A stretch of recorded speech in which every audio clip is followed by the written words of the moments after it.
I've never seen a car so fast. That is what the 7-time world champion Lewis Hamilton had to say about the Red Bull RB19 after the Saudi Arabian Grand Prix. He further added, "When we were fast, we weren't that fast." Red Bull secured yet another 1-2 finish, despite Max Verstappen starting the race from 15th on the grid after a driveshaft failure ruining Verstappen's qualifying performance. The Red Bull is a rocket ship on the straights, especially with the DRS engaged. But that should not be possible under the current regulations. Formula One's governing body introduced the Aerodynamic Testing Restrictions Scale in 2021. The scale takes effect according to the constructors' standings of the previous year. This sliding scale meant that the constructor finishing first will only receive 70% aero testing allowance, while the constructor finishing last will receive 115% aero testing allowance. When you look at the number of test runs per week the team is allowed to, last year's Constructors' Champions Red Bull were allowed 28 runs per week, while Williams had 46 runs per week. This sliding scale was introduced to level the F1 playing field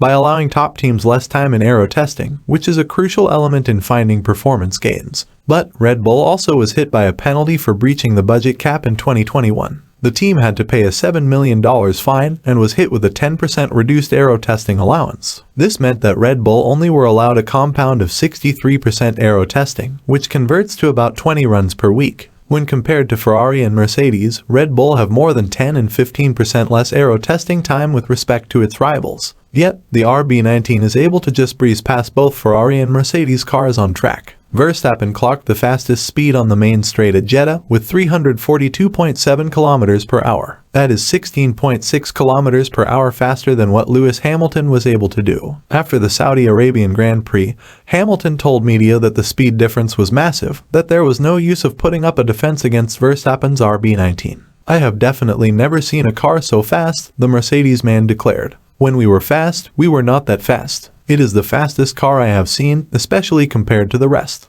I don't know how, but he came past me with some serious speed and I didn't even bother to block him because there was a massive speed difference." When we take a look at Mercedes and Hamilton's dominance back at 2014, it was all down to the Brackley outfit having the most powerful and advanced engine out of all the cars in the grid. But in 2023, all the top performing engines seems to be performing at the same level, with a minor difference between manufacturer to manufacturer. Therefore, the pace advantage Red Bull has with its RB19 is mostly down to the car's aerodynamic performance. When you consider that the Austrian team has way less aerodynamic testing allowance, and yet their car is at least 1 second faster than the rest of the field, it could mean two things. One, they are finding loopholes or creative interpretations of the aero testing restrictions, or Mercedes and Ferrari are not setting their development targets as high as Red Bull have. It's no secret that Adrian Newey is one of the greatest designers of all time in Formula One, and rumor suggests that the RB19 is sporting a lighter chassis when compared with its predecessor. Perhaps Newey has shifted the focus from being entirely on aero to find pace in other areas of the car, such as chassis and suspension, to compensate the effects of the reduction in wind tunnel time.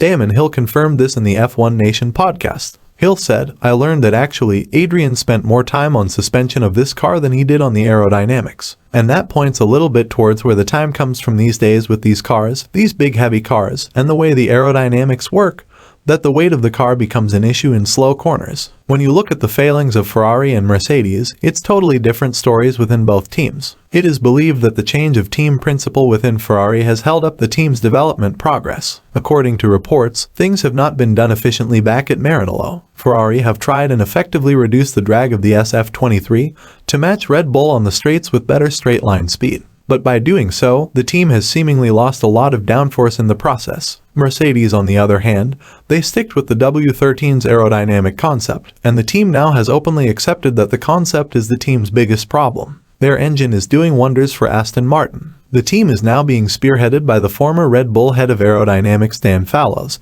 and are proving that the Mercedes engine in a Red Bull-style car can create good results. Mercedes technical director Mike Elliott told in their race debrief video that the team is considering alternative direction in terms of the sidepod geometry and the floor geometry, but he did concede that the before-mentioned change will take time to make its way to the track. It's still a mystery about how Red Bull is able to use the DRS to this much effect, but the engineers back at the Red Bull camp have done something very interesting with the RB19's aerodynamics, which has left its rivals head scratching. With all these in mind, I think this season is going to be dominated by Red Bull again. In the second year under these regulations, Red Bull is excelling at finding benefits while their primary rivals are struggling. But the question everyone has is, can Red Bull win every race? Do Ferrari and Mercedes have answers for Red Bull's pace advantage? Share your thoughts with us in the comments section down below. We'd love to discuss it with you. And on your way down, don't forget to subscribe to the channel to get notified of our future uploads to keep yourselves up to date about the 2023 Formula 1 season.